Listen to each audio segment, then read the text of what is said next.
What's going on, guys? Welcome back to the CharizardMosh channel and another Pokemon Masters video. My name is Charlie, and before we get into it, go ahead and hit that like button and hit that subscribe button so that you never miss out on any of my daily Pokemon Masters content. But today what we're going to be getting into is the Lucky Scroll and the Lucky Cookies and explaining Lucky skills as a whole.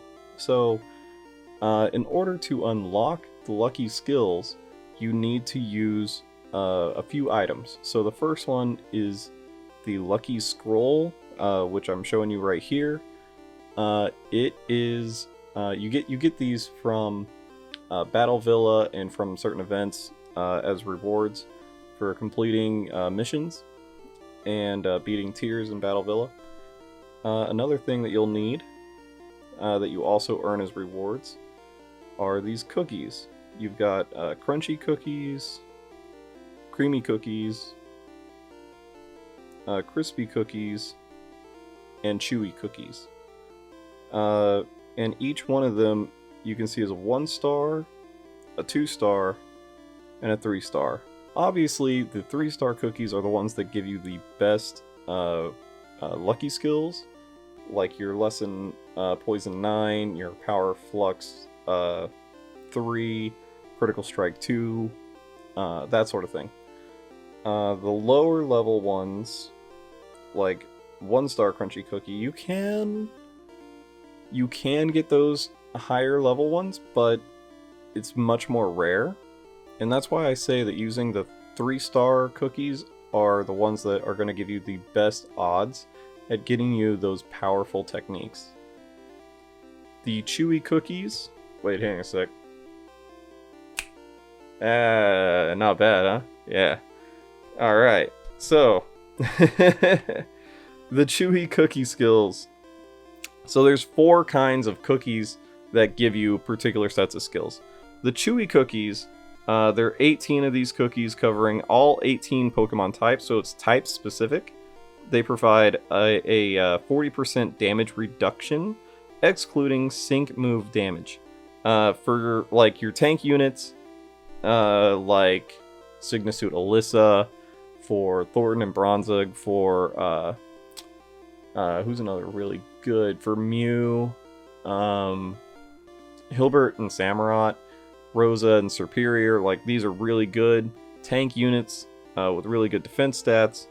For those kind of guys, it might be wise to invest in getting into protecting their weakness with these Lucky Cookies, so that they can continue to take more damage, thereby keeping your attacking Pokemon in the game as long as possible, so that they aren't getting attacked, the tank unit's getting attacked. Alright, moving on from there, we have Creamy Cookies. Now, Creamy Cookies, their skills are mitigating the reduction of specific stats. So, like, if you get the Stout Heart, either 1 through 9, it mitigates the reduction of an attack. Now, obviously, you want to get as high number of these as possible to increase the amount of reduction it will provide for your stat. Let's see here. Trained Body, Steady Resolve. These guys are all, I mean, it really does get very specific, but you have to, it's kind of like a roll of the dice. If you don't get the particular lucky skill that you want, you have to use another Lucky Cookie or Creamy Cookie, whichever cookie that you want to get that particular skill from. You need to use another one in order to sort of re-roll the lucky skill to get the one that you want. I hope that's not confusing. So say you wanted to here. All right, so say that you wanted the Stout Heart, but you got Trained Body instead. Well, you'd have to use another Creamy Cookie in order to get Stout Heart.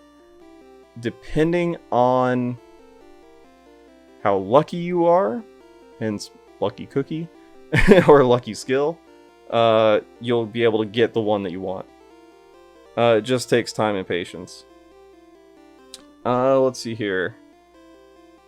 Vigilance is a really good Creamy Cookie skill because it protects you from critical hits. So it's sort of like a catch-all, so that you never take the full amount of damage from an opponent, which is really useful. But next we'll see, we've got Crispy Cookies. Now Crispy Cookies reduce damage from status conditions, so like being poisoned, being burned, being paralyzed. It'll let you, it'll take away paralysis, it'll take away like sleep, and any of that sort of stuff. Again, you want to try to get the higher numbered of these, like lesson poison 9 as opposed to lesson poison 1. The one that I would recommend from this one, Clear-Headed, I would use that on Iris and Horcrux. Or Hoxorus? Horcrux. I'm thinking of Harry Potter right now.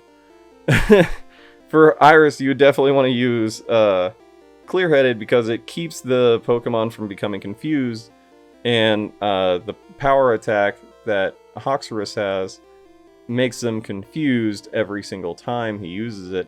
So this would essentially wipe out that the negative to using that move. So it makes it just an even more powerful unit to use. But we'll move on to the next one, which is Crunchy Cookies. So Crunchy Cookies, they help power up moves in particular conditions, or like if you have a little bit of health left, you have Power Reserves 1 and 2, which powers up your moves in a pinch. Let's see here, which one? So Critical Strike 1 and 2. Obviously go for 2 if you can. Critical Strike 2 is definitely the one you want to use for Charizard, or Power Flux 3, which I would actually recommend Power Flux 3 over Critical Strike 2, because Power Flux 3, the fuller the move gauge, the more this powers up moves. So when Charizard gets his sync move off and becomes Mega Charizard X, if you get the Rejuvenate 6, I believe is what it's called, from his sync grid, that will instantly refill the move gauge, and then you can use Blast Burn at an even more powered up state because of Power Flux 3. Let's see here, we'll move on. Nope, that's it. Okay, cool. Yeah, guys, that is essentially the Lucky Cookies skills, Lucky skills, and the cookies that give you the skills in a nutshell. I will have free download links in the description for each one of the images you just saw, so that way you can have them at the ready, so that when you're doing your lucky skills, you can see which cookie gives you which skill, and you can zero in on the skill that you want. But yeah, guys, hit the like button, subscribe if you haven't already, and I'll see you in the next video. Later.